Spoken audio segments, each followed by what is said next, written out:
Hər vaxtınız xeyir əziz izləyicilər. Güney Azərbaycan televiziyasının həftə sonu proqramında biz dünyada və bölgədə baş verən əsas hadisələri analiz edirik. Maraqlı hadisələr yenə də cərəyan edir. Rusiya-Ukrayna müharibəsi tam şiddəti ilə davam edir. Halbuki Ağ Evin yeni sahibi, yeni deyəndə artıq 100 günü də tamam olmaq üzrədir Donald Trump'ın. Amma nəysə, yəni yanvarın 20-sindən sonraki and içmədən sonra vədləri var idi. Müharibəni dayandıracam, 3 ay, 6 ay rəqəmlər səsləndi. Amma müharibə davam edir tam şiddəti ilə. Şəhərlər bombalanır və artıq elə bir vəziyyətə gəlib çıxıb ki, Trump'ın müşavirləri də deyir ki, əgər Rusiya və Ukrayna Vaşinqtonun tələblərini yerinə yetirməsə, Vaşinqton kənara çəkəcək. Çünki Amerikanın başqa problemləri də var. Başqa problemlər deyərkən, növbəti problemlərdən biri yəqin ki, İranla bağlıdır. İran nüvə çalışmaları ilə bağlıdır ki, o istiqamətdə də Amerika müəyyən vasitəçilik təşəbbüsləri ilə çıxış edir. İndi danışıqlar gedir. Oman'da Amerikalı və İranlı diplomatlar görüşmüşdü. Növbəti görüş İtaliya paytaxtı Romada keçsin. Amma orada da elə bir nəticə yoxdur. Necə ki, Trump Rusiya-Ukrayna savaşının dayandırılması və məqsədlə irəli sürü təşəbbüsləri həyata keçirə bilmir. Eləcə də İranla bağlı çox böyük optimizm yoxdur. Amma indi baxacağıq hadisələrə diqqət edilir. Bizim bölgədə də belə deyək də, Azərbaycan-Ermənistan danışıqlarında böyük bir irəliləyiş olmasa da, amma müəyyən fikirlər səslənir. Ermənistan baş naziri parlamentdə son çıxışı Azərbaycana xeyli müzakirə predmeti oldu. Əsəbi şəkildə müxalifətə dedi ki, siz nə istəyirsiniz? Azərbaycan faktı dedi ki, Azərbaycana yeni müharibə ola bilməz. İlk dəfə parlamentdə belə bir fikir də səsləndirdi ki, konstitusiya dəyişiklikləri zamanı Azərbaycanın ərazi iddiasını ehtiva edən o bənd də çıxarılacaq. Biz də gözləyirik. Bizim iki şərtimiz var. Minsk qrupundan imtina və konstitusiyalarında Azərbaycan ərazi iddiasını ehtiva edən o bəndin çıxarılması. Bu halda sülh sazişinin imzalanması mümkündür. Amma hələ ki, Paşinyan Azərbaycanın tələblərini qəbul etdiyini eyham vurur, amma real hələ ki, addımlar atmır. Bu mövzuları müzakirə edəcəyik. Proqramımızın bugünkü qonaqları Milli Cəbhə Partiyasının sədr müavini və siyasi ekspert Məhəmməd Əsədullazadə və siyasi analitik Zaur İbrahimov. Məhəmməd bəy, xoş gəldiniz. Zaur bəy, sizə xoş gəldiniz. Çoxdan da görüşmürdük. Məhəmməd, sizdən başlayaq. Elə bizim bölgədən başlayaq daha doğrusu. Parlamentdə bu baş nazir Nikol Paşinyan söylədiklərinə qayıdaq. Əslində, bəli, ilk dəfə də söylədi ki, bəli, Azərbaycan ərazi iddiası ehtiva edən bənd çıxarılmalıdır. Amma bu bəndi yəqin ki, bu il çıxartmayacaq. Çünki gələn onlarda da parlament seçkiləridir.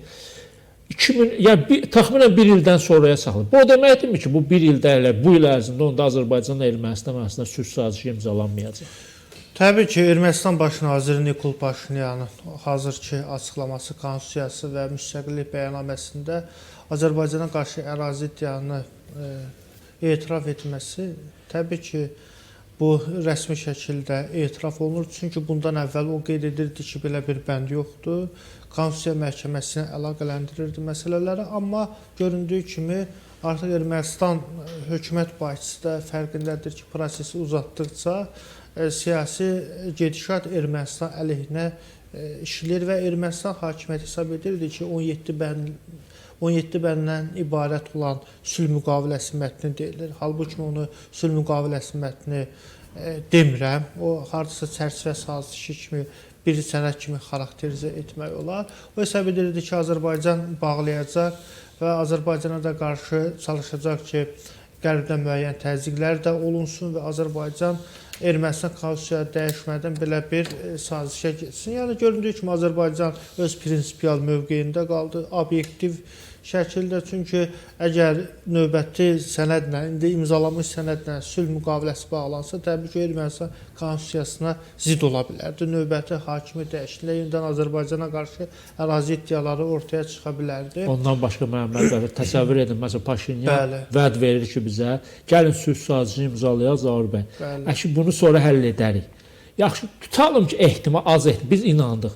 Axı, Paşinyan reyting aşağı düşür. İki bələdiyyə seçkidə də məğlub oldu. Kim zəmanət verir ki, siz demiş, sabah Paşinyan yeni başqası gəlib deyəcək ki, mən sizinlə imzalanan sülh sazişini deyil, öz konstitusiyamızı əsas tutur. Bəli, tamamilə Azərbaycan bu məsələdə haqlıdır, amma Ermənistan Vətəndaş Müqaviləsi partiyasından, Hakim partiya. bəli, hakim partiyadan deputatın biri qeyd etdi ki, biz konstitusiyanı növbəti aylarda da dəyişə bilər. Bu referendum yolu ilə olmaya da bilər. Parlamentdə ola bilər. Parlament Əslində mən də o komissiyası, bunu fikirdəyim ki, hüquqşünaslar daha çox yaxşı bilər. Parlament komissiyası formalaşır, müəyyən bəndlərə, maddələrə dəyişikliklər olunur və müstəqillik bəyannaməsində də dəyişikliklər olunur. Buna gedilə bilər və düşünürəm ki, 2027-ci il çox gecidir. Bu region üçün həqiqətən də çox gecidir və hər gün demək olar ki, həm beynəlxalq, həmçinin regional şərtlər sürətlə dəyişir.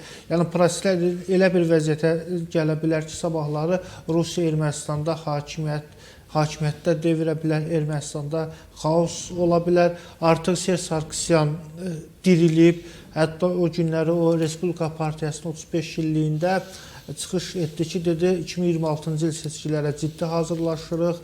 Artıq Qarabağ ermənilərdən, həmçinin kilsədən çox ciddi şəkildə dəstək istəyir və Nikol Paşinyanın devirəcəyini özünün necə deyirlər, ali məqsədi kimi elan etdi. Yəni göründüyü kimi artıq revanşistlər də ortaya çıxır. Hətta o yenidən Nikol Paşinyanı Qarabağı satmaqda günahlandırdı. Yəni revanşistlər artıq dirilirlər və Qarabağ məsələsini gündəmə gətirirlər. Belə olan təqdirdə əlbəttə ki, Azərbaycan tərəfi Ermənistanla konstitusiya dəyişmədən sülh müqaviləsi bağlaya bilməz. Və əgər düşünürəm ki, Nikol Paşinyan siyasi iradə artıq ortaya qoymalıdır. Parlamentdə, komitədə yığışmalıdırlar, o bir neçə bəndi dəyişməlidirlər. Məhz 2026-cı il Ermənistanda seçkilərdən əvvəl Azərbaycanla sülh müqaviləsi də bağlana bilər. Əgər onlar yay aylarında bu konstitusiyada dəyişikliklərə geçsələr, ilin axırına kimi sülh müqaviləsi bağlana bilər. Əgər 2027-ci ilə qalarsa, dediyimiz kimi Ermənistanda istənilən vəziyyət dəyişə bilər. Ermənistan eşcins bir siyasi cəmiyyət deyil. Orada silahlı qruplar da var, yarım hərbi təşkilatlar da var. Rusiyanın Gümrüdə hərbi bazası var. Rusiya getdikcə Ermənistana diqqətini də artırır və proseslər Nikol Paşinyan əleyhinə dəyişə bilər. Mən demirəm ki, xalq hazırda Nikol Paşinyanı istəmir. Kifayət qədər güclüdür. Öz rəqibləri arasında güclü mövqeyə malikdir və prosesləri də öz əleyhinə dəyişə bilir. Görünür, ona da arxayındır. Çünki küçəyə çıxsa, yəni demək olar ki, yəni dəstəkçiləri var. Həmçinin mən düşünürəm ki, Azərbaycan üçün də ən məqbul variant 2026-cı il seçkilərdə də Nikol Paşinyanın qələbə çalmasıdır. Əgər obyektiv müstəvidə təhlil aparsaq, bu belədir. Çünki əlavə qüvvələr bunlar yəni Rusiya maşası olacaq, digər ölkələrin maşası olacaq, gələcəkdə pozculuk fəaliyyəti ilə məşğul olacaqlar və bu proseslər dalana dələnəcək. Serj Sarkisyan üçün maraqlı deyil, Ermənistan blokadada qalmadı. Onlar gəlir öz hakimiyyətini qurmaq üçün Rusiyanın və digər ölkələrin siyasətini həyata keçirmək üçün də öz şəxsi məsələləri üçün. Amma bu günlər biz həqiqətən də Nikol Paşinyanda bir dövlətçilik anlayışı görürük. Tarixi Ermənistandan qoparıb dırnaqarası real Ermənistan praktikasını ortaya atır və onu Ermənistan cəmiyyətinin qəbul edilməsini vurğulayır. Həmçinin Qarabağ hərəkatına artıq yer verməyəcəyindir. Həqiqətən də 100 ildə bu Ermənistan siyasi hakimiyyətinin açıqlamaları bir nonsensdir. Yəni biz Ermənistan həm siyasi hakimiyyətindən, həmçinin elitasından, vətəndaş cəmiyyətindən Paşinyan qədər bu cür praktik açıqlamalar görməmişik. Yəni bu həqiqətən belədir və adam da Rusiya ilə də bağları kəsməyə çalışır. Düzdür, iqtisadi əlaqələr var, amma siyasi və təhlükəsizlik əlaqələri qopardır və bunu daha çox Türkiyə ilə yaxınlaşmağa çalışır. Niyə? Çünki bilir ki, Türkiyə ilə yaxınlaşmaqda Ermənistan real müstəqilliyi deməkdir. Rusiyadan qoparılmasını da Türkiyə ilə yaxınlaşmaqda görür. Hətta Nikol Paşinyan da bir dəfə qeyd etmişdi ki, biz konstitusiyanı dəyişib və digər Azərbaycanla sülh müqaviləsi bağlayıb Türkiyə ilə normallaşma prosesinə getdikdən sonra Ermənistan müstəqil olacaq. Və bir tərəfdən də o etiraf edir ki, indiyə kimi Ermənistan müstəqil olmayıb, Rusiyanın forpostu olub, İranın təlimatı ilə hərəkət edib. Yəni bugünə kimi Ermənistan budur. Çox çalışır. Həqiqətən çox çalışır ki, prosesləri bu dalandan, bu dərin quyudan çıxarsın. Erməni publikasını, siyasi elitasını bir növ ağıllandırmağa çalışır, həm də qorxur. Həqiqətən də Ermənistan cəmiyyətində revanşist, anti-türkfobiya, Azərbaycanfobiya ideologiyası qalmaqdadır. Daşnaq üstünə hələ yatmayıb. Yəni onlar istənilən vaxt ayağa qalxa bilərlər və amma düşünürəm ki, yenə də Ermənistan siyasi hakimiyyətinə Nikol Paşinyana qarşı ciddi təsir edə bilməyəcəklər. Əgər dediyimiz kimi Nikol Paşinyan biraz da tələsə, Azərbaycan biraz ona, həmçinin Türkiyə biraz da onu sıxsa, sabah deyəcək, mən məsələn iyunun 1-də konstitusiyanı dəyişirəm, ilin axırına kimi Azərbaycanla sülh müqaviləsini bağlamalıyam. Biraz da üstünə geçsək, əvvəl deyir ki, yox, 2027-ci ildə olacaq, konstitusiyada belə bir iş yoxdur. Biraz təzyiqlər etdikcə Ermənistana Nikol Paşinyan ağlanmağa başlayır. Biraz erməni xəstəliyidir. 100 illərdir, əsrlərdir onlarda Azərbaycanfobiya, türkfobiya formalaşıb. Onlar düşmənçiliyi öz ideologiyalarını, öz siyasi cəmiyyətinə güclə qoparmaq lazımdır. Ancaq onlara da təzyiqlə belə diplomati danışıqlarla da mümkün deyil. Amma həmçinin göründüyü kimi, məsələn, Serj Sarkisyan qeyd edir ki, biz ancaq Azərbaycanla vasitəçilərlə danışıqlar aparacaq. Vasitəçilər də gəlirlər proses uzatmağa. Amma o günləri Ararat Mirzoyan çıxdı, dedi ki, Ermənistan Xarici İşlər Naziri, biz bir otaqda oturub iki tərəfli danışıqlarda daha da müsbət irəliləyiş əldə edirik. Yəni, praqmatik açıqlamalar görürük. Düzdür, şərti sərhəddə bu gün də, ötən gündə Ermənistan atəşkəsi pozub. Yəni, baxaq görək bu atəşkəsi Yerkrapa, Volma hərbi təşkilatı pozur və yaxud Ermənistan ordusu.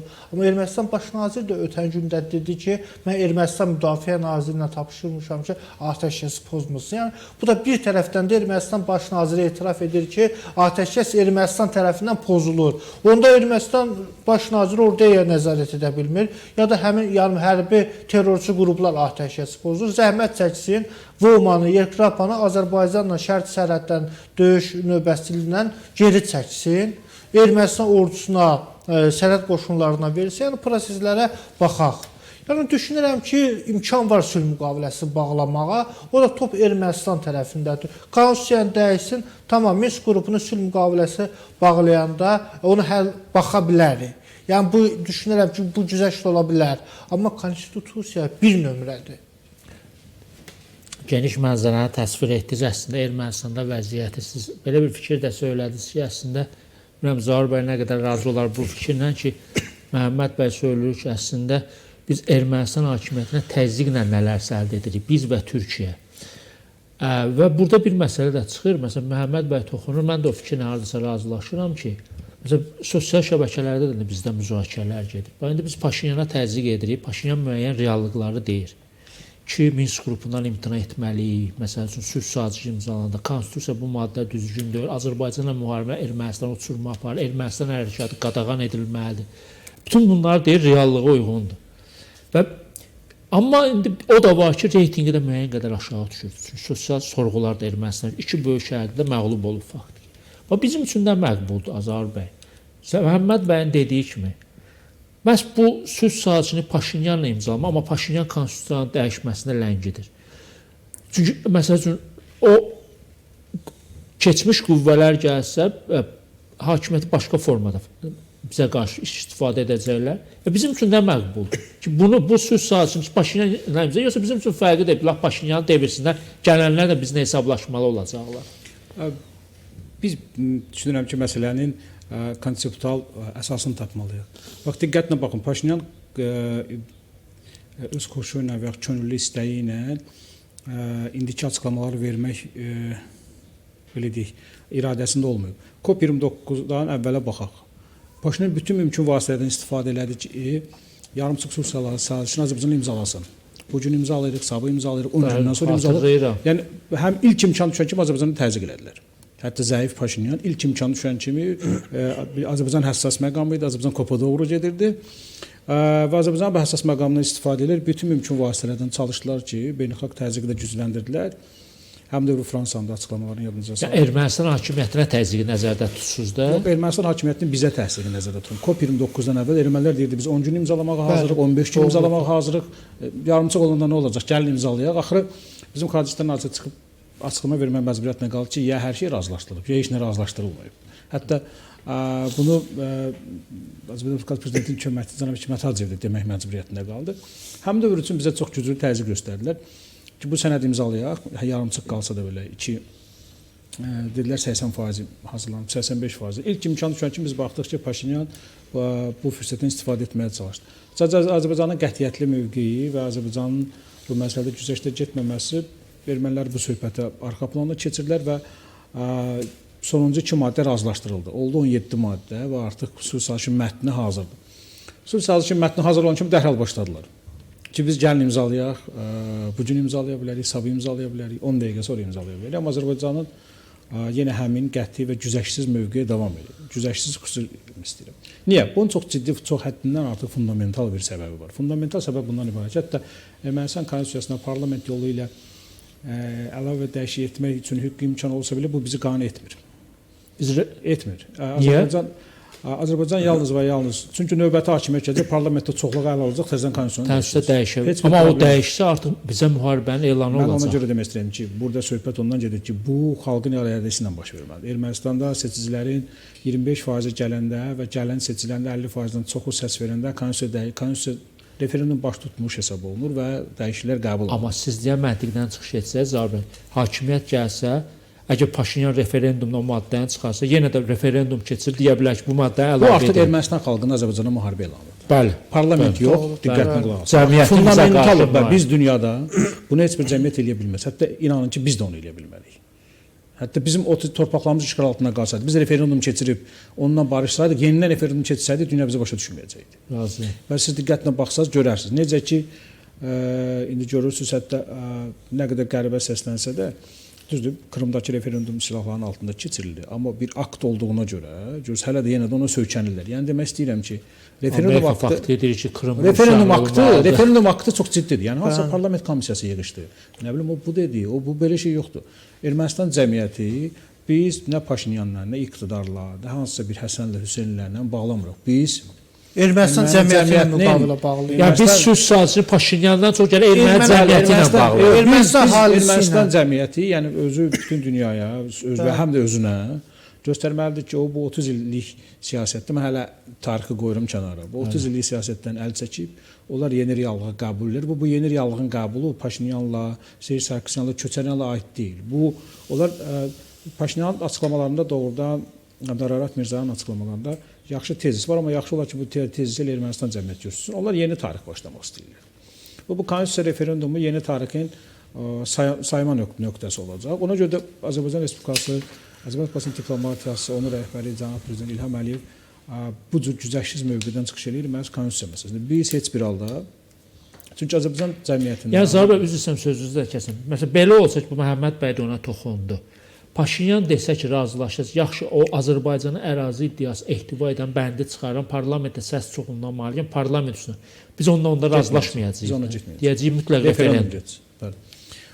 Bunu etməlidirlər və burada məsələ nədir? Yəni konstitusiyanın mahiyyəti bundan ibarət. Və ikinci fundamental bir sual çıxır. Mən bir neçə gündür müzakirələrdə bunu deyirəm, efirlərdə deyirəm. Azərbaycan cəmiyyəti biz özümüz də o suala cavab tapmalıyıq ki, biz Ermənistanla formal sülh sazişi imzalamalıyıqmı? Yəni elə bir sülh sazişi imzalamalıyıq. Sualı belə bir formal sülh sazişi bizə lazımdırmı? Lazımdırmı? İmzalamalıyıqmı?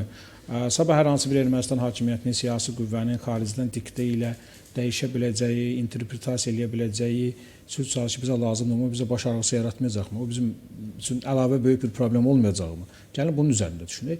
Mənim baxışlarıma görə və tarixi analiz onu göstərir ki, heç bir halda biz Ermənistan cəmiyyətinin bütün Ermənistan cəmiyyətinin bütün təbəqələrinin ümumxalq səs verməsi yolu ilə təsdiqləmədiyi sülh sazişi, əslində konstitusiya referendum elə bir sülh sazişinin təsdiqidir. Təsdiqləmədiyi heç bir sənədə imza ata bilmərik. O ki qaldı bu bir aspekt. Niyə ata bilmərik? Bunun da səbəbi ondan ibarət ki, Ermənistan ilk imkan düşən kimi bizə təzyiq eləyəcək, hərbi imkanlarını artırır, xarici hərbi imkanlardan istifadə edərək düşünürəm ki, istənilən halda revanşist mövqeyə qayıdacaq. Yəni bunun yeganə təminatı Ermənistanın referendum keçirməsidir və müsbət nəticə çıxmasıdır referendumda. Bu baxımdan burada güzəşsiz mövqedir. Gəlirik ikinci çox yeni, siz yaxşı fundamental sual qoydunuz ki, Ermənistanda iqtidar dəyişə bilər, Paşinyan iqtidarı mövqeləri oradan da kövrəlib və Rusiyada izolyasiyadan çıxsa və təsir imkanları artsa, çox böyük ehtimalla Ermənistandakı proseslərə müdaxilə edəcək və öz yönündə dəyişməyə çalışacaq.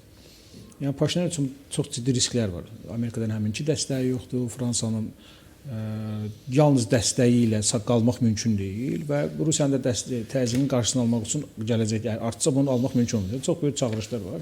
Amma bununla da belə bizim üçün yenə qeyd edirəm, Paşinyan, Sarkisyan, Köçəryan kimin olmasından asılı olmayaraq bizim formal söz sazişi imzalamağımız heç nə dəyişməyəcək. Yəni əgər hər hansı bir siyasi qüvvə gəlib bunu çox asanlıqla bir prosedurla dəyişəcəksə, həmin söz sazişinin heç bir nə siyasi, nə hüquqi əsası olmayacaq. Dəyişəcəklər və buna görə də bizim üçün hansı iqtidardan yox, yenə deyək, və yaxud da sualı belə qoymaq istəyirəm. Azərbaycanla ümumxalq səsverməsinin iradəsinin təcəssümü olaraq söz sazişi imzalamayan istənilən iqtidar bizim üçün məqbul deyil, hətta Paşinyan da daxil olmalı. Baxmayaraq ki, müsbət açıqlamalar verir. Onun açıqlamaları nəyi dəyişir, sabah bir başqa keşiş çıxacaq, Bağrat başqa şey deyəcək, Ermənistan cəmiyyəti onu alqışlayacaq. Yəni biz bu kütlə, lider, alqışlamaq məsələlərindən uzaq durmalıyıq. Biz çox praqmatik yanaşmalıyıq. Necə ki, biz Levon Ter-Petrosyanın təkamülünü görmüşük tarixdə, hardan hara gəlib. Ona görə də biz... Amma bir şey var, referendum nəticələr bizim üçün müsbət olsa, Ermənistanda ki, o maddə çıxarsa, Daşnaqlar da, Qarabağlar da o referendum nəticəni tanımaq məcburiyyətinə qalmayacaqlar. Olmasınlar, özləri bilər. Amma bu bütün dünyada bizim gücümüz harda oldu? Biz 30 ildə ancaq diplomatik kanunlara söykəndik, beynəlxalq hüquqa söykəndik. Bizim heç kimizə irad tutmadı. Biz qoşulmama hərəkatı bizi yalnız onun üzvümüz olduğuna görə müdafiə eləmədi. Ona görə müdafiə elə bildik ki, biz beynəlxalq oyun qaydaları çərçivəsində oynadıq. Yəni biz beynəlxalq oyun qaydalarını pozsaydıq, 2 dəfə BMT Təhlükəsizlik Şurasında müzakirə keçirildi, ermənilərin gücünə baxın. Biz heç nə deyə bilmədilər, çünki özlərinin qoyduğu qaydalarla oynamışıq. Biz o qaydaları az pozsaydıq, BMT Təhlükəsizlik Şurasında bizə qarşı çox çətin qərarlar çıxacaqdı və heç bir qoşulmama hərəkatı, heç bir qlobal cənub, heç bir Azərbaycan-Türk İttifaqı o qərarları poza bilməyəcəkdi. Necə ki, vaxtında görmüşük bunu. Biz sadəcə oyun qaydası oynadığımıza görə, hər şeyi çox yaxşı təşkil etdiyimizə görə, bu baxımdan biz heç bir ciddi sanksiya qoya bilmədilər. Bizim müttəfiqlər bizi rahat müdafiə edə bilirlər. Və müttəfiqlər o adamı rahat müdafiə edirlər ki, onu müdafiə etmə imkanları olsun. Müdafiə etməyə olan imkanlar biz vaxtında Türkiyənin timsalında bunu görmüşük. Onu eləmirlər. Ona görə də bizim üçün hətta mənfi nəticə çıxsa da belə həmin referendumdan biz yenə bütün dünya deyəcək ki, buyurun baxın, müsbət nəticədə çıxsa, yəni istənilən halda Azərbaycan bu yolda çox düz yol seçib və Paşinyan olmur, istənilən şəxs gəlsə, o iqtidar məqbuldur ki, o bu referendumu keçirəcək və burada müsbət nəticə nail olacaq. Yəni o Paşinyan olmasın, Paşinyanın bu açıqlamaları vermək praktik olaraq Azərbaycan-Ermənistan münasibətlərinin heç nəyi dəyişmir. Əgər o gəlib reallığa söykənməyəcəksə, bax diqqətlə baxın. O gəlib reallığa söykənməyəcəksə, iki tərəfli diplomatiya necə başladı? Azərbaycan Fransanın kəskin etiraz ilə uzaqlaşdırdı. Almaniya gəldi, bir dəfə təşkilatçılıq elədi, iddia eləmədi moderatorluğa və iki tərəfli təmaslar yenidən başladı getməyə. Yəni prinsip bunu Ermənistan eləməyib ki, iki tərəfli təması. Bunu Paşinyan eləməyib ki, Paşinyan istəyi ilə olmayıb ki, Azərbaycanın təzyiqi nəticəsində olub. Mənim düzdür. Ona görə də bizim üçün belə bir fundamental prinsiplər var. Biz bu fundamental prinsipləri poza bilmərik. Almaniyanın təşəbbüslərindən danışdı Zaur bəy ki, həqiqətən əslində Almaniya Fransanın bu ermənipərəst mövqeyindən istifadə etdi, manevr imkanları getirir. Almaniyanın Fransadan fərqli olaraq həm Ermənistan, həm də Azərbaycan dialoq kanalları açıq qalır. Və Fransa prezidentindən fərqli olaraq Almaniya prezidenti həm Ermənistana səfər edə bilir, həm də Azərbaycana. Baxmayaraq ki, bir anlaşmazlıq da yaşadı, amma üzrxahlıq da oldu sonra. Almaniya demişlər, bu yerdə Gürcüstan artıq yada düşür. Cənubi Qafqazın 3-cü dövlət. Gürcüstan rəsmilərin son zamanlar həm Azərbaycan, həm də Ermənistana səfərlərin sayı artıb. Baş naziri Kobaxidze, daha sonra prezidentlər Bakıya, bu günlərdə İrəvana da səfəri olmalı. Və bunun fonunda Gürcüstanda uzun fasilədən sonra 3 ölkənin Azərbaycan, Ermənistan, Gürcüstan Xarici İşlər Nazirinin müavinləri səviyyəsində görüş oldu və bu barədə əslində Prezident İlham Əliyevin də mövqeyi oldu Ağdadakı toplantıda. Dedi, Gürcüstandan müəyyən təkliflər almışıq. Gürcüstan əslində sülh və əməkdaşlıqda maraqlıdır, biz də maraqlıyıq. Və müəyyən təşəbbüsləri var ki, dialoq formatları yaratsınlar. Məsələn, siz qeyri-hökumət təşkilatının fəal üzvlərindən birisiniz.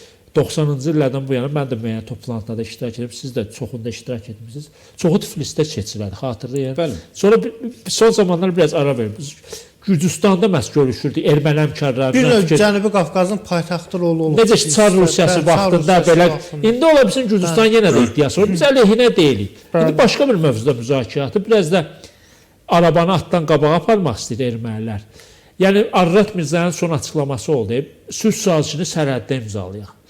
Bizim o iki şərtimizi yerinə etsə biz sülh sazişi sərhəddə fərqi Bizim yoxdur. üçün lokasiyanın, sən bilin, bu ermənilər üçün var. Bir dənə lokasiya fərqi ola bilər ki, məsələn mən düşünürəm ki, Paris və Moskva tutaq ki, olmasın. Yo, aydın məsələ. İndi Paris hətta hesab eləyək ki, Paris olsun. Bax, gəlin. Biraz siyasi məsələ, biraz fundamental baxmaq lazımdır. Olsun Paris. Amma bizim şərtlər biz ora qalib kim gedəcək də? Mən imzalayıb gələcək. Olsun Moskva, yenə deyirəm. Baxır, Moskvada dörd. Moskva çox can atır son zaman. Yenə də Yəni, ard-arda açıqlamalar verir ki, biz sözümü nəyə gətirir? Referendum qəbul etsinlər və biz hara desələr biz böyük məmnuniyyətlə gedərik. Mən əminəm ona. Amma mən Referendum düşünürəm qəbul ki, etsinlər, keçsinlər. Lazımdır gedək New Yorkda imzalayaq. Hətta gedək İrəvanda İndi nəyə imzalayaq. gətirirəm sözümü Məhəmməd bəy? Hiss olunur ki, Gürcüstan istəyir ki, imzalanacaqsa Tbilisidə imzalasın. Tbilisidə imzalasın. O istəyir mövqeyə öyrənəm. Gürcüstanın artan fəallığı var. Bizim üçün faydalıdır bu. təbii ki, bilirsiniz, Gürcüstan Cənubi Qafqazda da kiçik bir dövlətdir. İqtisadi cəhətdən müəyyən dərəcədə Azərbaycandan asılı bir vəziyyətdədir. Amma Azərbaycanla da müştərək layihələr həyata keçirir və Azərbaycan marağındadır ki, Gürcüstanla da siyasi, iqtisadi təhlükəsizlik və bir çox məsələləri birgə həll etsinlər və Gürcüstan da əvvəlki Gürcüstan olmasına, qərbə çox meylli Gürcüstan olması ilə müstəqil manevr siyasəti, indiki Gürcüstan hökumətinin də siyasəti ümumi Cənubi Qafqazın, həmçinin Azərbaycanın da təhlükəsizlik və milli maraqlarına cavab verir. Hazır siyasət. Təbii ki, Gürcüstanda üst xarici ölkələrin Xarici İşlər Nazirlərinin müavinləri səviyyəsində görüş. Mən düşünürəm ki, sülh müqaviləsi məsələləri müzakirə olunur və nəqliyyat kommunikasiya məsələləri müzakirə olunur. Təbii ki, indi bilmədiyimiz faktlar da var, amma ümumi vizyonla onlara götürülüşdüksə, təbii ki, bu üçtərəfli görüş lazımdır. Bir növ, bir Qafqaz evi də formalaşdırıla bilər gələcək Yeri gəlmişəm, Prezident İlham Əliyev elə bu ideyanı təxminən il yarım öncə Gürcüstana səfər zamanı dedi ki, Cənubi Qafqaz evi yaradır. Cənubi Qafqaz bir dəfə buna zəhd etdi, Çar Rusiyası dağılanda. 2 dəfə olub da Qafqaziya. Biri 1918-ci ilə kimi olub, Qafqaziya Seymi, bir də Bolşeviklər hakimiyyətə ələ keçirdi. Sonra 2022-ci ilə kimi 2022-ci ildə 29-cu ilə kimi də Qafqaziya Sovet Federativ Respublikası olub. 29-cu ildən sonra bunlar SSR-yə heç biri özü yaradılmayıb. Əlbəttə ki, Moskva tərəfindən yaradılmışdı, amma ümumi belə bir Qafqaz evi indi rəsmi şəkildə də olub. Düşünürəm ki, bu mümkündür. Bilirsiniz, yeni dünya siyasi nizamı formalaşır və bu istiqamətdə Azərbaycanın da bu istiqamətdə təşəbbüsləri də çox obyektivdir və bir Baltika modeli də yarada bilərik burada. Gürcüstan Ermənistan o qədər təsirləri olmayan ölkədir, düzdür. Uzun müddət Azərbaycan istəklə Ermənistana silah keçisinin qarşısını alıb, amma bir o qədər də ciddi nətər deyim də təsir imkanı olmayan ölkədir. Amma Ermənistanın da Rusiyaya çıxışı yalnız Gürcüstan üzərindən Qaradənizə də çıxışı. Amma yüksək səviyyədə də deyil də silah məsələsidir. Düzdür, növbəti mərhələdə Fransadan silahlar gəldi Gürcüstan üzərindən. Amma indiki Gürcüstan-Azərbaycan münasibətləri yüksək səviyyədədir və indi Gürcüstan çalışır ki, Tiflisdə sülh müqaviləsi bağlansın. Mən düşünürəm ki, bu mümkün ola bilər. Ya sərhəddə bağlansın, onsuz da sərhəddə bağlanması Azərbaycan ideyasıdır. Bunu Ermənistan götürür. Məncə ən yaxşı variant siz də razılaşırsınız. Sərhəddə mən düşünürəm ki, Moskvada imzalamaq qəti bu, ümumiyyətlə Qafqazın təhlükəsizliyi üçün həm Ermənistan, həm Azərbaycan, Gürcüstan maraqlarına cavab vermir. İstər Fransada, istər New Yorkda. Təbii ki, mən Zahir bəyin fikrinə hörmətlə yanaşıram, mövqeyidir, bəli. Amma mənim də bu baxışımdır ki, əvvəl deyirdi ki, Almatada bu sənəd imzalansın. Çünki sərhədlərin delimitasiya demarkasiya prosesi 91-ci il Almata bəyannaməsi.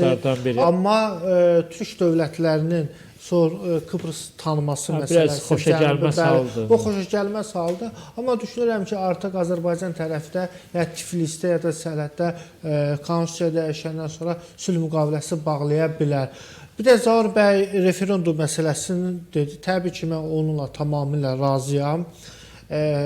Biz erməni xalqı ilə sülh müqaviləsi bağlamalıyıq. Erməni siyasi hakimiyyətinə yox, siyasətçilər gəlib sistemi dəyişə bilərlər. Amma biz referendumu gözləsək, onda bu, məsələn, 2026-cı ildə seçkilər olarsa, seçkilər günü referendumu da sala bilərlər.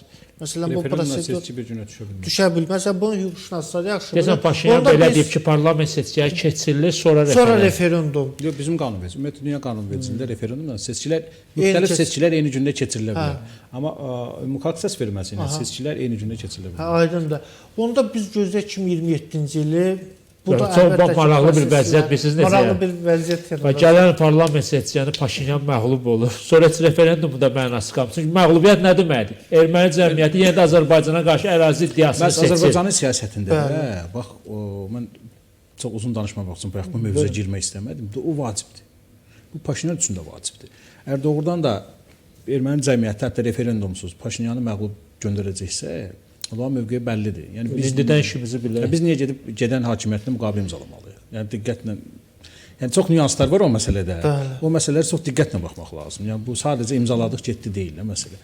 Bu olduqca vacib məsələdir. Əgər yox Paşinyan istənilən halda risk götürürdü üzərinə. O yaxşı olar ki, elə indidən risk eləsin. Həm də Bizim üçün də maraqlıdır ki, nə qədər ki reytinqin tam düşməyib, nə qədər ki Düşməyib, hakimiyyətdəsən, bəli. nə qədər Rusiya sənə devirməyib. həm də məsələdə Əslində o sülh sazişi imzalamanla reytinqini artıra da bilər. Biz deyə bilmərik Azərbaycanda referendumla bağlı pozitiv mesajlar verə bilər.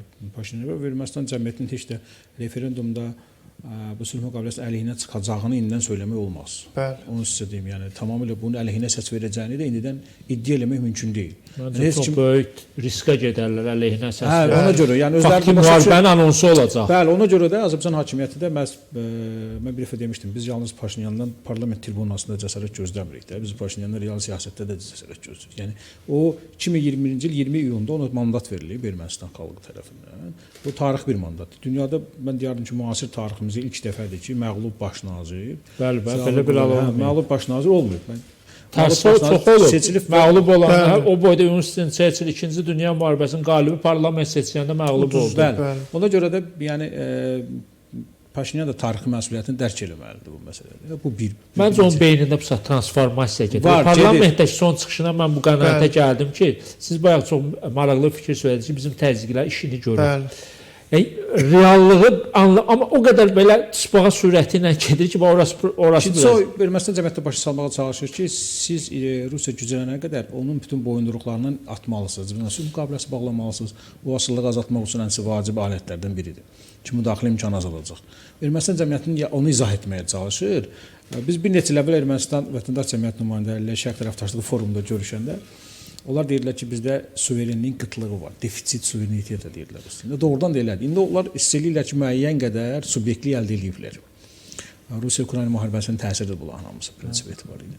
Və o Ermənistan cəmiyyətini təşviq etməyə çalışır ki, bu suverenliyi qorumaq lazım. Siz əgər yenidən Qarabağ ideyasının arxasında düşsəniz, yenə gedəcəksiniz Rusiyanın caynağına düşəcəksiniz.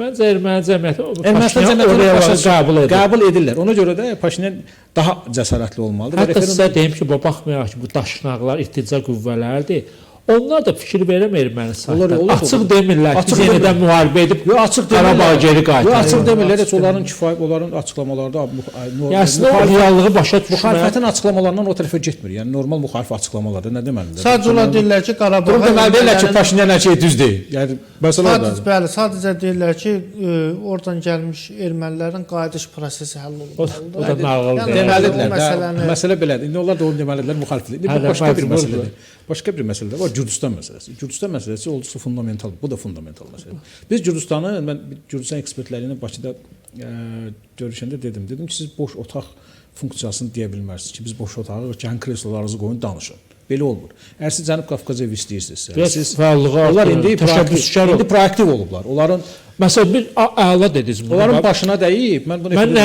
cavab sözünüzə qüvvət. Məsələn Rusiyanın Jirinovski öləndən sonra onun yerinə Slutska adında deputat oldu. O partiyanın sədri. Dünən bir açıqlama verib ki, Ermənistan Azərbaycanın tələb etdiyi konstitusiya dəyişinə getməlidir. Çox yaxşı. Bunu Gürcü rəsmilər də desinlər. Hətta bunu yumuşaq erməni.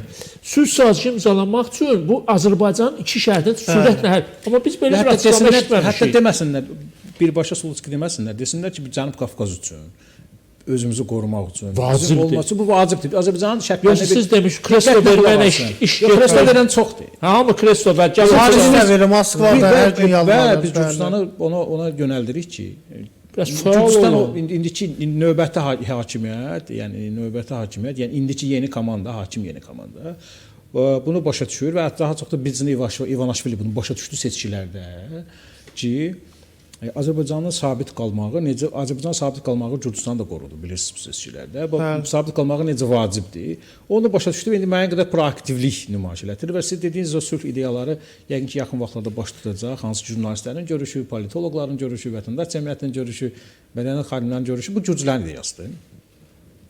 Prinsipcə biz ona etiraz etmirik. Əleyhinə biz qalib dövlət Nədən çəkinirik ki? O vaxtlar dedi. Yəni demək istəyirəm Gürcüstan proaktiv olmaq istəyir indi hal-hazırda. Başa düşür ki, belədir. Və həmçinin ən vacib məsələ nədən ibarət? Gürcülər bax deyirsiniz bu yenə gəlir Səmərqənd sammiti. Səmərqənd sammiti Avropa İttifaqının Orta Asiya Səmərqənd sammiti bir çox şeylər, bir çox strateji məsələlərdə çox vacib nüansları ortaya çıxartdı. Bunun biri Gürcüstanla əlaqəlidir. Məlum oldu ki, bəli, 10 il dayanmadan əməkdaşlıq edən Avropa İttifaqı bir gün içində Gürcüstanın üzərinə xətt çəkə bilər və onu ofsayta qoya bilər. Və hal-hazırda Gürcüstanı aktual saxlayan, oyunda saxlayan Azərbaycanın dəstəyidir. Azərbaycanın dəstəyi olmasa, Gürcüstan və yeni layihələrimiz, yaşıl enerji layihəsi olmasa, Gürcüstanı oyuna daxil edən, baxmayaraq ki, keçiddir, tranzitdir, amma bununla belə onun tranzitinin strateji dəyərini artıran Azərbaycanın əməkdaşlığıdır, Azərbaycanın dəstəyidir, təşəbbüsləridir. Bu baxımdan Gürcülər yeni dövrdə mən düşünürəm ki, düzgün qiymətləndirir. İndiki Gürcü diplomatiyasını mən çox doğru sayıram. Onlar doğrudan da proaktiv olurlar, amma yenə azdır. Yenə deyim, yenə də azdır. Yenə də azdır. Onlar proaktiv artırmalılar. Onlar yox, heç kim risk götürmək istəmir.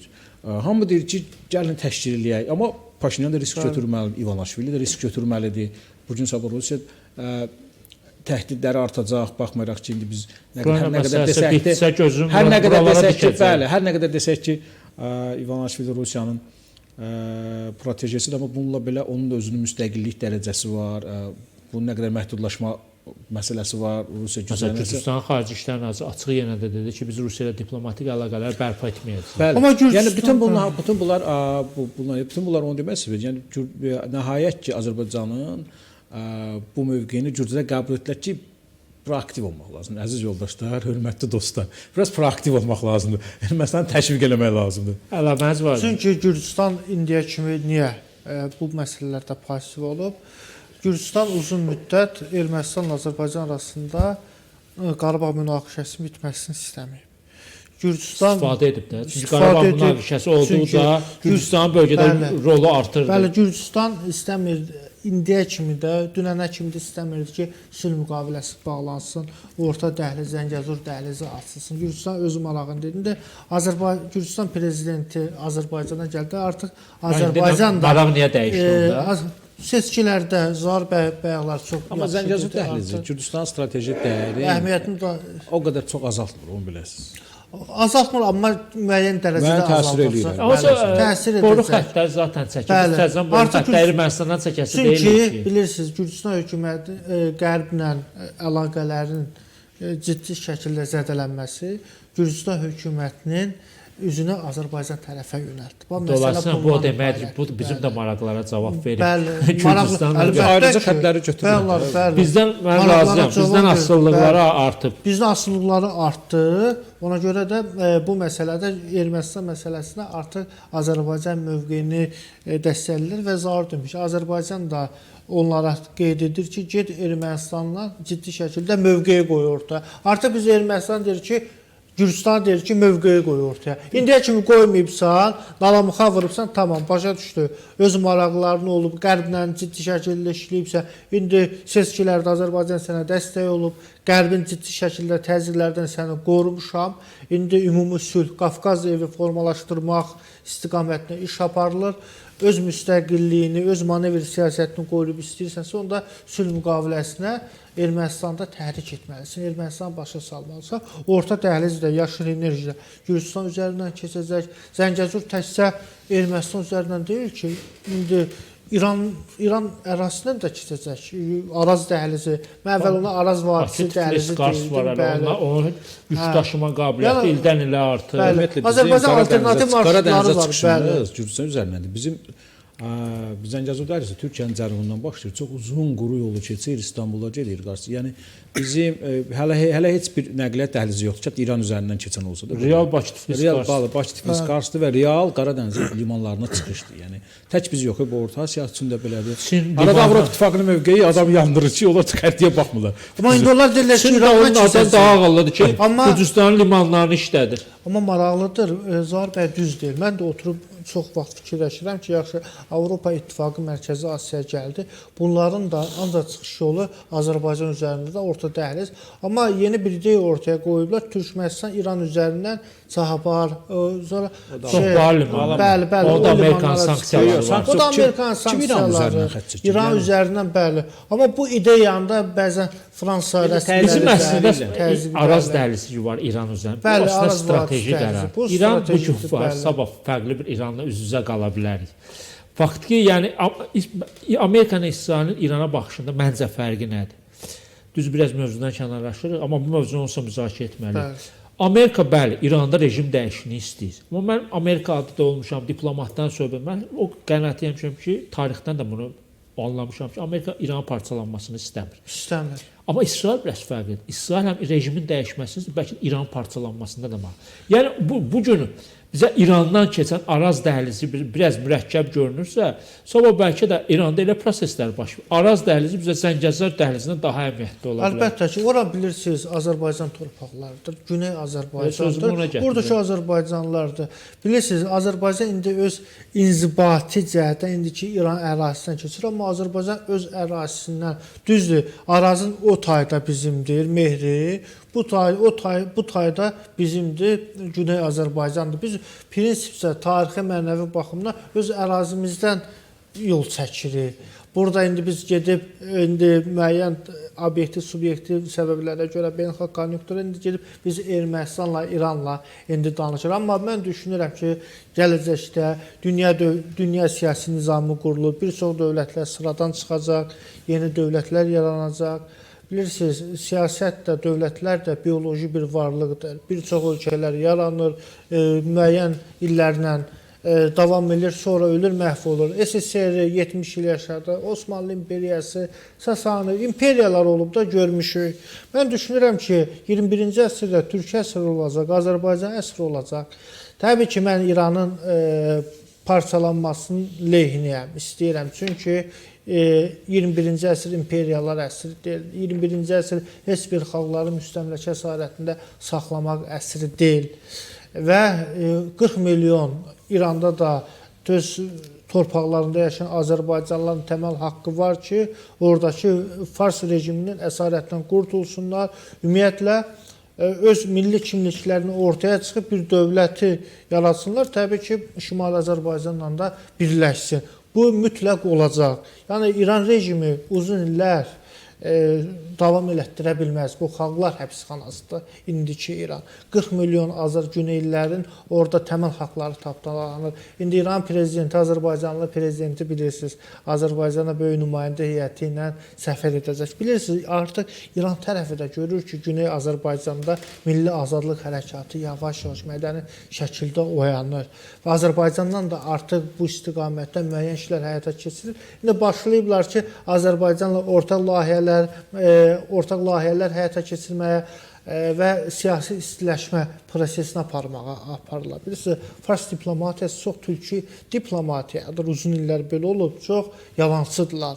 Yəni prosesləri daimi öz lehinə dəyişə Amma bilirlər. siz demiş, bizlə isti münasibətləri çalışan prezident Məsud Pezeşkiyan və onun komandası. Komandası. Mühafizəkarlar bizə qarşı münasibəti bəli. və hətta mən düşünürəm ki, siz qeyd edirsiniz, indi böyük heyətlə gəlir, yüzlərlə iş adamı içərilənir, Ərdəbil, Təbriz iş adamı, çox gözəl, xoş gəlirlər. Yaxşı müqavilələr imzalanır. Bəlkə də iki prezident Azərbaycanla da danışacaqlar. Amma bayaq ki biz Ermənistandan danışırdıq ki, biz Paşinyanla yox, erməni cəmiyyətinə sülh sazişi. Bunu İran üçün də deyə bilər. Bəli, Məsud Pezeşkiyan əla, super, Azərbaycanca şeirdir, Şəhriyarda belə şeirlərlə oxuyur. Əla, gözəl. Azərbaycana gələcək ortaqlar. Amma qayıdacaq, bəlkə də elə Bakıda olurdu. Necə ki, bu günlərdə yenə də hadisə baş verir. Sepaha bağlansın, agent Azərbaycan əleyhinə bir açıqlama yayınlanacaq. Çünki güc real güc Sepahın konstitusiyaya əlindədir. görə də Sepah və ali dini liderinə. Bəli. Heç ali dini lider qoyaq kənara. Sepahdır. Sepah da bizim əleyhimizə işləyir. Çox maraqlıdır. Bəli, İranda o problem var. Mən bunu həmişə deyirəm ki, İran administrasiyası seçkili orqana gələn islahatçılar ya mühafizəkarlar, əsasən islahatçılar prezident administrasiyası çalışıb ki, Azərbaycanla əlaqələr inkişaf etdirsin islahatçılar. Amma buna mane olan ali rəhbərə bağlı, İran ali rəhbərinə bağlı qurum, mühafizəkar dairə və də Sepahdır. İndi də ki, onların kütləvi informasiya vasitələrində Azərbaycana qarşı informasiya müharibəsi davam edir. Hər gün izləyirəm. Bir var bunu hər gün yaralar. Bir də var sizin prezident Azərbaycana səfərə hazırlaşır. Sən səfərə hazırlaşan ərəfəndə yenə yazırsan ki, İsrailin yalandan, saxta belə deyək, rəqəmlərlə fakt. Bəli. Yenə də İsrailin Azərbaycan Respublikasının nə bilim bazaları var, o var. Milyon dəfə bunlara deyilib ki, hələ gəlin axtarın, tapın bir dənə də İsrailin bazası. Azərbaycanda heç bir ölkə hərbi İsrail bazası əməkdaşlığı bizim yoxdur, müstəsna hüququmuzdur. Kənd təsərrüfatı sahəsində də ciddi əməkdaşlığımız var İsraillə. Çünki dünyanın ən inkişaf etmiş kənd təsərrüfatı sistemində İsraildə damcı sistemi məhz İsraildə var. Yəni bizim də su ilə bağlı problemlərimiz var.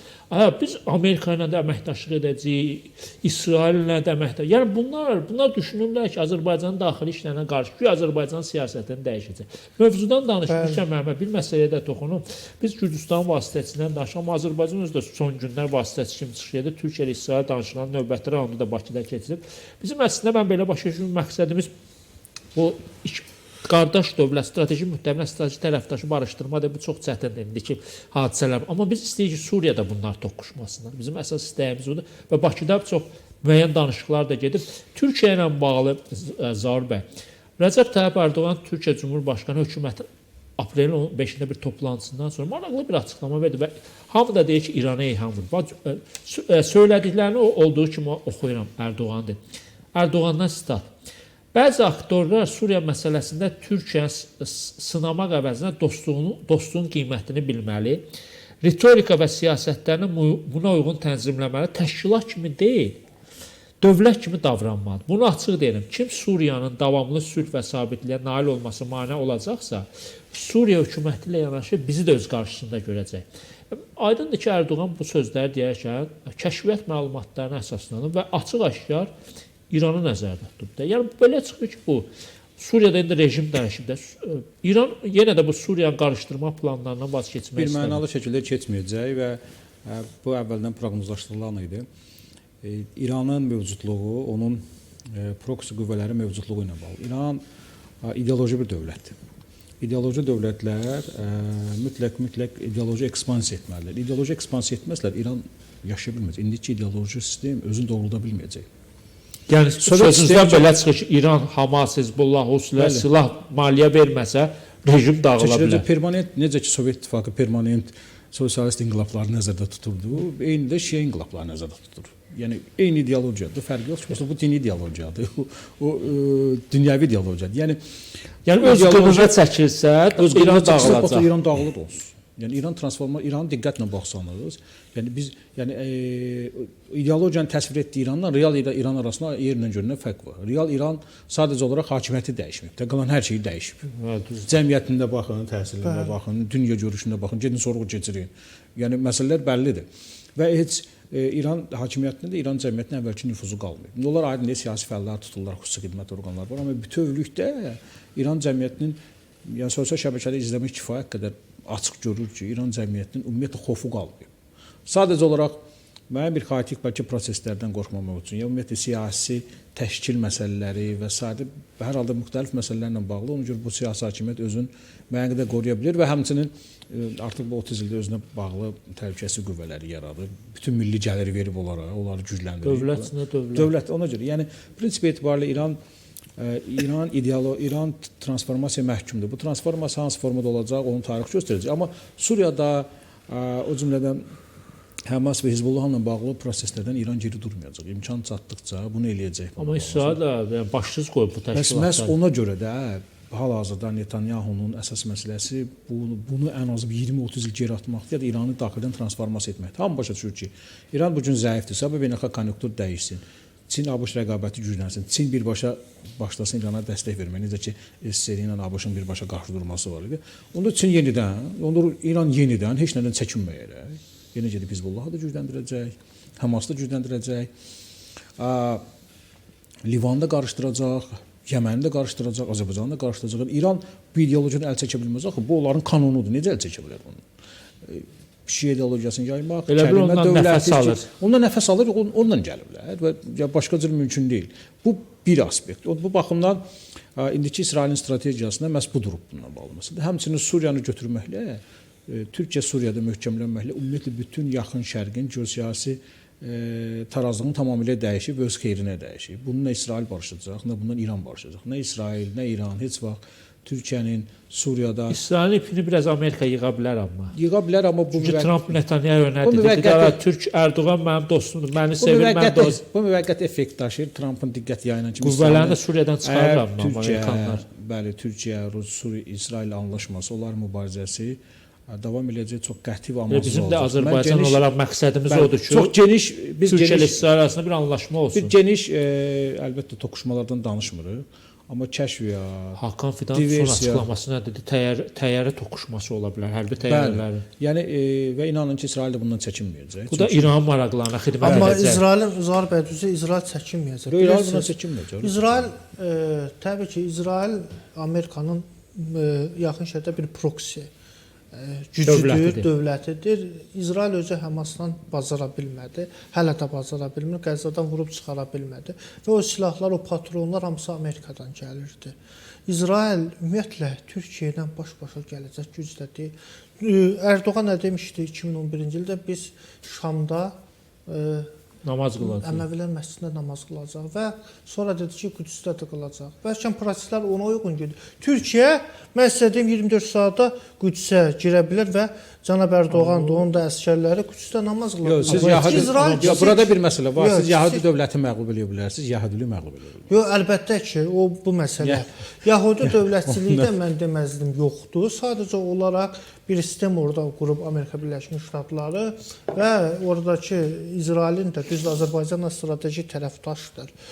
Bunu mən danmıram, hərbi əməkdaşlıq var, münasibətlər yüksək səviyyədədir. Sadəcə olaraq burada PKK, YPG terror təşkilatlarının İsrail dəstəkləməsi, Suriyanın parçalanmasını, İsrailin yanlışı da odur. Məsələn, Türkiyəyə qarşı düşmənçilik, siz də dediniz, Zaur da qeyd etdi. Bəli, məsələn, İsraillə biz strateji tərəfdaşlıq Azərbaycan olaraq davam etdirməz. Amma İsraildə də anlamalıdırlar ki, Azərbaycan Türkiyədən vaz keçməyəcək. Əlbəttə. Siz İsrail olaraq anti-türk siyasəti yürütdüksə, siz PKK ilə dəstəyə davam etdikcə, orada məncə bir korrektə edərlər İsrail. Edəcəklər. Bu Azərbaycanın da maraqlarına zərər vura bilər. Düzdür, biz yenə də İsrailə tərəfdaşlıq davamı istəyirik. Amma biz iki seçim arasında qalsaq, biz Türkiyədən vaz keçməyəcəyik. Siyasətimizi elə bir quraq ki, Yahudi lobbisindən niyə asılı olmalıyıq? Görün siyasətimizi elə strateji, düzgün qurmalıyıq ki, Yahudi lobbisinin Amerika ilə birbaşa evini özümüz danışaq. Bu da var və Türkiyə, bilirsiniz, yeni dünya nizamı qurulur. Azərbaycan artıq qalib ölkədir, güclüdür.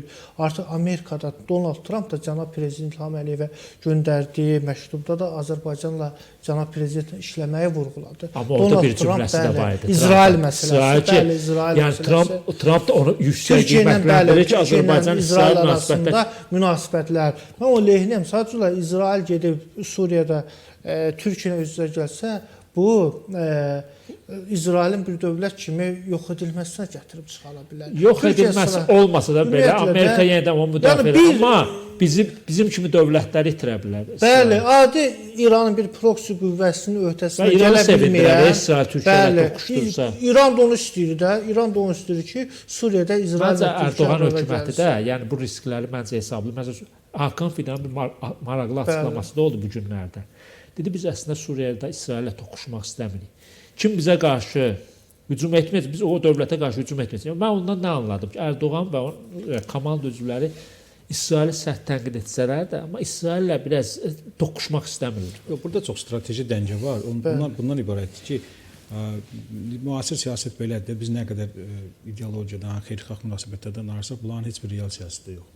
Real siyasət bundan ibarət ki, Türkiyə yol verdiyi qədər İsrail güclənəcək. Türklər də müəyyən həddən o tərəfə vermək istəmirlər. Bunu gələcək üçün təhlükə salır. Bu birincisi. Bəli, İkincisi, bəli. İsrail yol verdiyi qədər Türkiyə güclənəcək. Burada tarazlıq nöqtəsini tapmaq lazım. Amma İsrail kimdir? Tarazlıq nöqtəsi hələ tapılmayıb.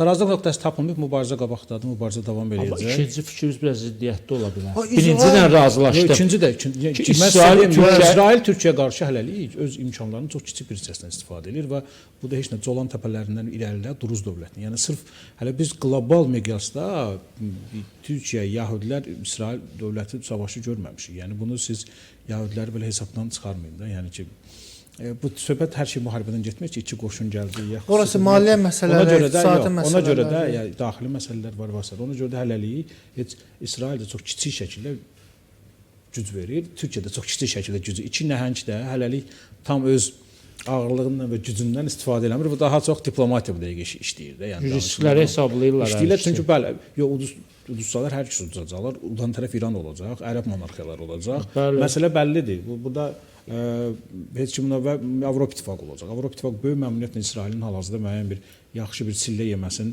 tərəfdarı kimi çıxış edə bilərdi.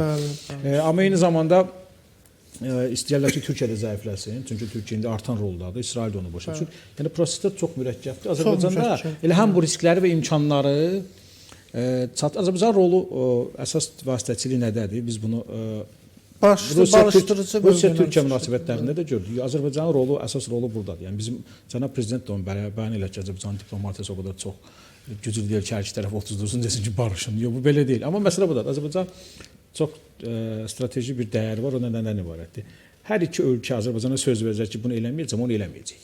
Bu siz nəyə bənzədir? Biz Gürcüstan haqqında danışanda dedik ki, vasitəsiz tək yer verməməli, təklif də. Yəni Azərbaycan əgər deyirsə ki, İsrail filan paraleldən keçməyəcək, bunu İsraillə razılaşdırıb və sözünü alıb. Və İsrail isə deyirsə ki, Türkiyə bu addımları atmayacaq, deməli bu Türkiyə ilə də razılaşdı və 100% öhdəlik alınıb. Və hər ikisi Azərbaycana söz veriblərsə, onda diplomatiya başlayır və Azərbaycan İsrailə deyir ki, sən keçməsən, bunun təminatçısı mənəm. Türkiyədə deyir ki, sən bunu atmasan, bunun təminatçısı mənəm. Və Azərbaycan Türkiyə ilə vasitəçi. Yəni siz düşünürsünüz ki, Bakıda belə bir razılaşma əldə olunub. Hər halda buna doğru olunmayıb, hər halda buna doğru cəhdlər var. Bir məsələ. Yəni Azərbaycanın rolunu qeyd edirəm ki, Azərbaycanın rolu bundan ibarət. Yəni sırf Azərbaycanın rolu yer verməklə bitməməlidir. Bitmir, bəli, yer verir. Təklifləri də olmalıdır. Həm də deyir, zəmanətçidir o. Bax, niyə zəmanətçidir? Biraz yox, niyə? Sonra yerinə yetirməsi. Etimadlı münasibətlər Amerika deyilik ki. İndi Azərbaycanda o yolu keçib də elə şeylərə zəmanət verir ki, o yerinə yetiriləcək də. İndi biz bax niyə deyim? Bax yadınızdadır Mərmərə böhranında. Çünki Azərbaycanın hal-hazırda İsrailin strateji təhlükəsində önəmli bir rolu var. İndi və gələcək üçün. Eyni zamanda Azərbaycanın Türkiyə üçün də çox böyük strateji dəyəri var, həm iqtisadi, həm geostrateji və hər hansı məsələlərdə Azərbaycan təklif irəli sürürsə ki, İsraillə danışıb, Türkiyə ilə danışıb, A nöqtəsindən İsrail getməyəcək, B nöqtəsindən Türkiyə getməyəcək. Bunların hər ikisi də Azərbaycanla bununla bağlı uzlaşmaqda söz verirlər. Azərbaycan ortada varsa bunu pozmurlar. Söhbət Azərbaycanın özünün fövqəladə gücündən getmir, münasibətlərinin xarakterindən gedir. Ki mən sizə söz verirəm ki, Elxan bəy, bizim neçə illik münasibətimiz var. Mən falan şey etməyəcəm. Siz bir 90% əminsiniz ki, bizim münasibətlərə söykənərək. Belə baxanda Məhəmməd bəy, hüquqi öhdəliyim yox desin qarşınızda. Deməli biz siz nə yadıma düşür tarixi. Və dəfələrlə biz dostlar arasında bu olub bu cür münasibət. Olub, həm də bu Amerikan prezidenti Ronald Reagan SSR-in o prezidenti Qarbaçovla görüşəndə ruslardan bir misal çəkərdi həmişə. Müqavilə imzalama deyirdi ki, Doveriyay rusca biraz çətindir. Doveriyay no proveriyay. Yəni deyirdi ki, yox, inan, amma yoxla. Yoxlar. Bir məsələ. Bəli, bir məsələ. Hətta dostu da yoxlamaq lazımdır. Suriya indiyə kimi həqiqətən də İsrailin təhlükəsini təhdid edirdi. Orada İran proksiləri var idi. Amma Türkiyə gəlib Suriyanı sağlamlaşdırır. Orada proksi qüvvələri tamamilə sıradan çıxarılır. Vahid bir Suriya yaradılır. Türkiyənin Suriyada olması, orada hərbi qüvvələr olması bir növ İsrailin təhlükəsinin təmini deməkdir. Və İsrailin fərqinə düşünmür. Amma çünki İsraildə oturan Ermənistanda oturan işğalçı bir rejimdir.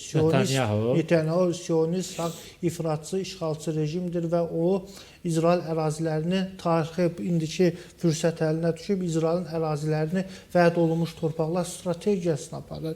O Suriyanı bölüb Druzlar yaşayan ərazini Şamın cənub tərəfi, Suriyanın cənub tərəfini tamamilə götürüb orada Kürdlərə çıxmaq, Kürdlərin də orada muxtariyyətini əldə etməsi alınmadı, imkan verilmədi. İsrailin Suriyada nə işi var? Türkiyə gəlir, orada proksi qüvvələri çıxardır, öz ordusunu qurur. İsraillə də münasibətləri normallaşdırmaq istəyir. Amma bir şey var da, gəlin belə baxaq. Məhəmməd bəy, İsrail də görür ki, Erdoğan Hamas qruplaşmasına dəstək verir. Bu İsraildə biraz dəstək verməyə də bilər. Verməsə mən sizinlə razıyam. Verməyəcək də. Bilirsiniz, Türkiyə anlaşan bir ölkədir. Türkiyə anlaşmalara gedir. Türkiyə razılaşır. Amma yenə də deyirəm, İsraildə oturan, Oçil Ermənistanda oturan rejim kimidir. Bunlar İsrailin ərazisini genişləndirmək istəyir. Bax, problem bundadır. İndiki Netanyahu iqtidarının, indiki Netanyahu iqtidarının Fələstinlərə münasibəti əlbəttə qəbul edilə bilməz. Nəinki münasibəti? Onların törətdiyi qırğınlar, qətliamlar qəbul edilə bilməz və yəni sən Hamasla mübarizə adı altında 45 min mülki insan öldürüldü. 50 mindən keçib. Hətta mən demişdim, özü genosid keçən bir xalq, siz də gedib görmüsünüz, onların muzeylərini mən də gedib görmüşəm.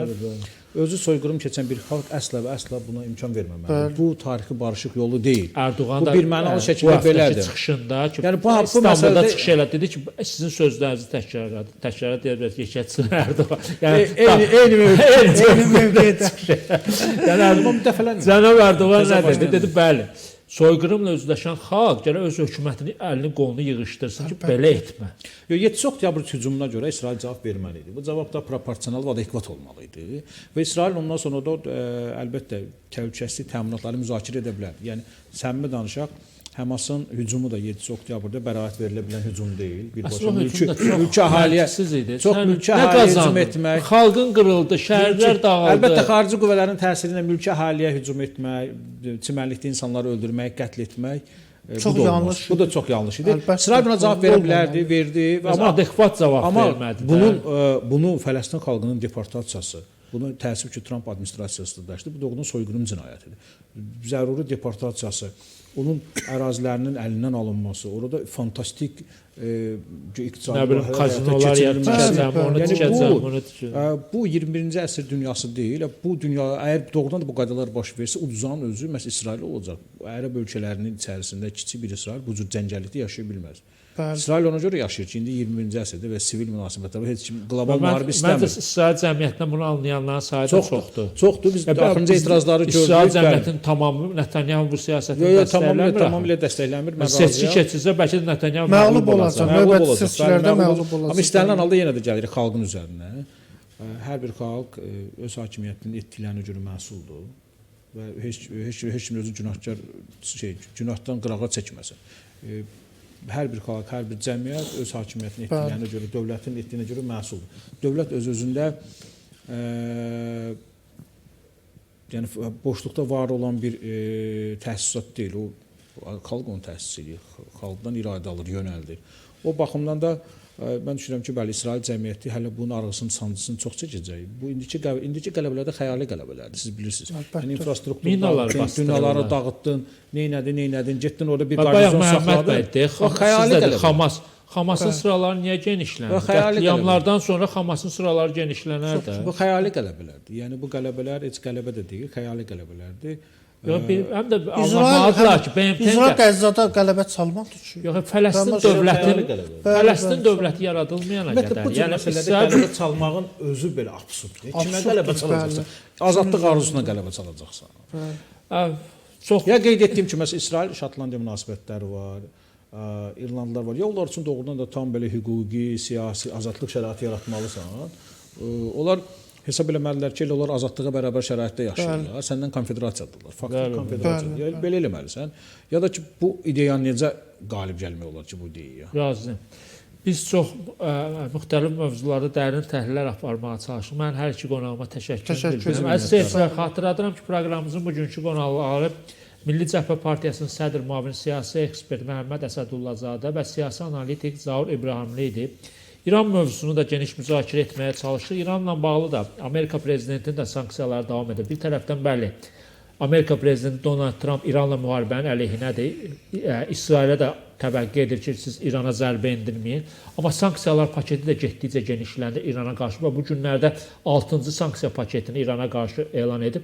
Yəni Trump çalışır ki, İran neft ixracı sıfıra endirilsin. Sıfıra endirilsin və yəqin düşünür ki, Trump bu yolla İran nüvə çalışmalarından imtina edəcək. Amma görünür İrandakı mühafizəkar rejimi bu sanksiyaları qorxutmur. Çünki uranı zənginləşdirməkdə yenə də davam edirlər. İrandan da fərqli əslində səslər gedir. Qonaqlarımız bu haqda danışdılar. Yəni biz İran prezidenti Məsud Pezeşkiyan bəli artıq açıqlandı. Bu ayın sonuna qədər Azərbaycana rəsmi səfəri reallaşacaq. Böyük heyətlə gəlir.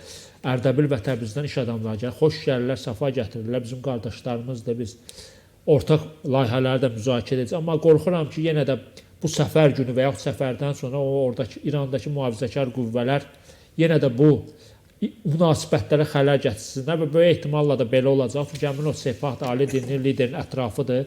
Heç zaman Azərbaycanla yaxşı münasibətlərdə maraqlı deyirlər. Sonda bir məsələyə də toxunum. Bu günlərdə Amerikan nüfuzlu Newsweek dərgisində maraqlı bir xəritə dərc olunmuşdu. Güya dünya 3 ölkə arasında bölünəcək. Amerika Birləşmiş Ştatları, Çin və Rusiya. Şimali Amerika Birləşmiş Ştatlarına aid olacaq, Qrenlandiya onların nəzarətinə keçəcək. Belə Asiya Çinin nəzarətində olacaq. Hətta güya Yaponiya və Hindistan kimi dövlətlər ki, Çinin hərbi qüdrətinə qarşı müqavimət göstərir, onlar da Pekinin nəzarətinə keçəcək. Ən maraqlı Rusiya ilə bağlıdır. Yəni, bəs Rusiyanın təsir dairəsində hansı ölkələr olacaq? Burada da çox maraqlı ölkələrin adını çəkiblər. Cənubi Qafqazla yanaşı Türkiyənin adını da çəkiblər. Güya, yəni Newsweek-in orada məqalənin məntiqinə görə, güya Cənubi Qafqaz, hətta Avropanın tamamı və Türkiyə Rusiyanın təsir dairəsinə düşəcək. Bu əslində xülyadır. Yəni, hətta Rusiya-Ukrayna müharibəsində qələbə çalsa belə, hansı Avropa ölkəsində təhlükə yaratsa, Cənubi Qafqazda da müəyyən qədər təhlükə yaratsa belə, yəni Türkiyə heç zaman Rusiyanın təsiri altına düşə bilməz. Azərbaycanın özü də biz ona görə müstəqilliyimizi qazanmadıq, ona görə 2-ci Qarabağ savaşında qələbə çalıb torpaqlarımızı azad etmədik ki, yenə də Rusiyanın boyunduruğu altına keçək. Yəni, bu günlərdə bir tarixi bir hadisə də baş verdi biz aprel ayında. 200 il Rusiya Sovetlər Birliyinin Azərbaycanda hərbi bazaları, Rus hərbçiləri hər zaman Azərbaycanda, qısa fasilələri nəzərə almasaq 1918, 1920 və 90-cı illərin əvvəlində qısa dövrü. Hətta o dövrdə belə məsələn Rusiyanın Qəbələdə bir hərbi bazası var idi. Yəni biz ilk dəfə tarixdə 200 il ərzində ona nail olduq, həm torpaqlarımızı azad etdik, həm də belə də Rus hərbçilərindən qurtulduq və keçən bu vaxtı sonuncu Rus hərbçisi Azərbaycan ərazisini tərk etdi. Bu bizim böyük qələbəmizdir. Əlbəttə biz Rusiya təhlükəli qonşudur. Biz Rusiya ilə normal münasibətlərdən yanayıq. Amma onu da bilməliyik ki, Azərbaycanın bir strateji müttəfiqi var, o da qardaş Türkiyədir. Sağ olun əziz seyircilər, gələn görüşlərə qədər.